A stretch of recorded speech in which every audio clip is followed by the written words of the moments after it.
சிவாய நம. திருச்சிற்றம்பலம். அகத்திய பெருமான் மிகப்பெரிய ஒரு ரகசியத்தை சொல்லியிருக்கிறாங்க.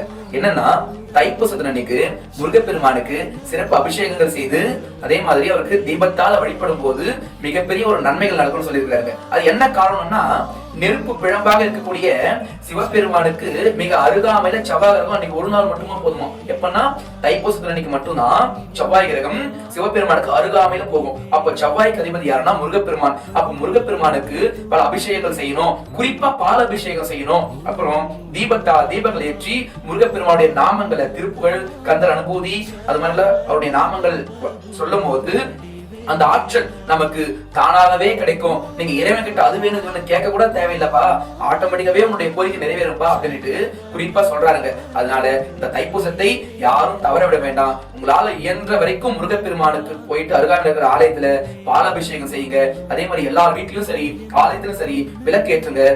இறைவன் கிட்ட மனமாற வேண்டிக்கும் போது கண்டிப்பாக நன்மைகள் நடக்கும். சிவாய நம. திருச்சிற்றம்பலம்.